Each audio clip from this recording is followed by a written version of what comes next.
Good morning, comic book fans. Welcome back to Comics in 5 Minutes. I am your ever-loving host, Shorty. And today, we're going to look at Clear. It's a new one from Snyder, Scott Snyder, to be specific, who people will know by now. He is a very famous comic book writer who spent what felt like 27 years writing Batman.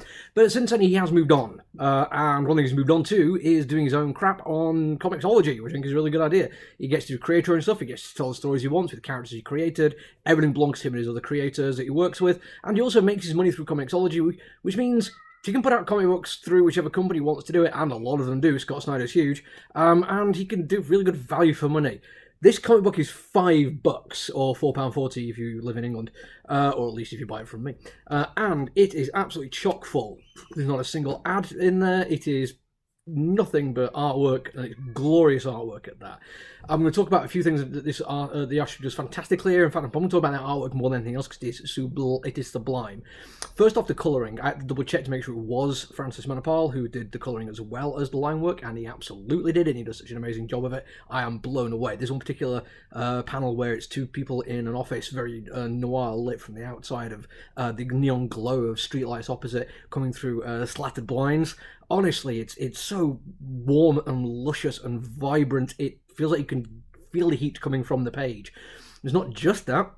There's also the action sequences, which are superb. They feel vital and alive and kinetic in a way that it's really hard to do when you're doing single images of a fixed moment in time. Without relying on things like motion lines or even onomatopoeia, you get an occasional like an impact point behind, like say an impact happens there, then here is a kind of an explosion-esque kind of thing to show that there is a point where something has happened. But other than that, it completely trusts the reader to understand that there is movement that's led to that impact.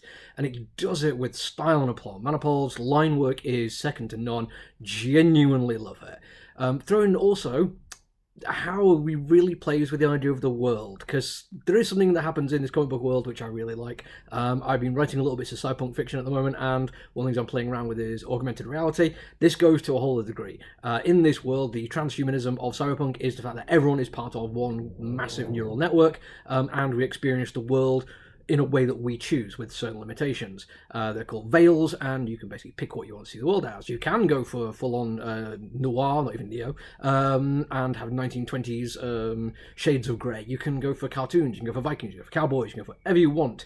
Some are more expensive than others, but the one that's really expensive is just clear.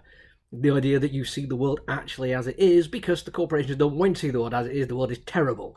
But in this comic book, sometimes we get view shots of different POVs, so we see the world from the positions of people who are inside it and have their own veils on.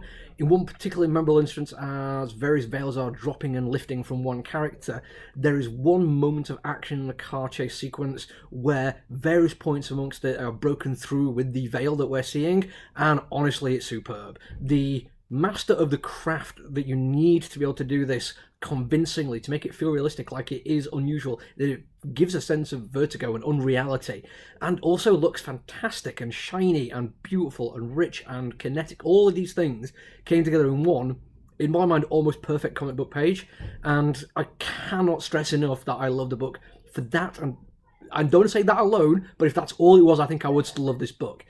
Thankfully, it isn't just that, it's also Scott Snyder, who's a fantastic writer who really knows what he's doing. He sets up this dystopic cyberpunk future, but he doesn't really worry where we have to see the entire world through veils because it's all gone to hell, but he doesn't give you a reason why it's gone to hell in terms of like a big event. Yes, there was the Red Tuesday or Red Wednesday, technically World War III, depending on who you ask, but that wasn't the reason why it went to hell. It was actually a reason why people stopped wanting to see the hell, I suppose.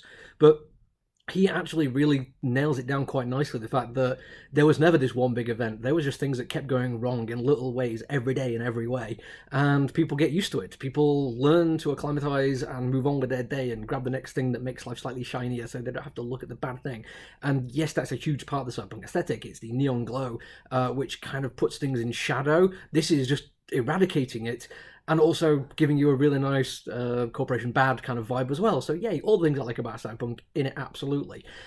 Throw all this in with actual noir plot lines, with detective work, with fantastic characterization, with a non-linear layout of the story where we get flashbacks and flash forwards, and we get a sense that it's been narrated from a certain point in the future, all of which is masterful storytelling, mirrored, matched, come together with the masterful artwork of it all, and I love it. I've read some Cyberpunk recently with Liquid Kill, and I thought it was fantastic. A much darker, grittier kind of version of it. This is more in keeping with my ideal Cyberpunk world, with enough twists on it that it doesn't feel stayed, but with enough things that I love about it. It's raining in the city, and it should. Cyberpunk City should always be raining, and it's not even a city we recognise. It's called the New, which makes me think of New York, but it's NOO. There's a whole bunch of like just tropes and vibes you get from it, which just scream to you Cyberpunk, and do it in such an effective way that I can't wait to see what happens next. And I hope you're looking to grab a copy yourself, because I think this one's going to be big. That's it from me. I've got a few things I'm going to review this week. It's probably not going to be a big one because it's a 5-week month again. But until I see you again, look after each other, everyone. Stay safe. Bye.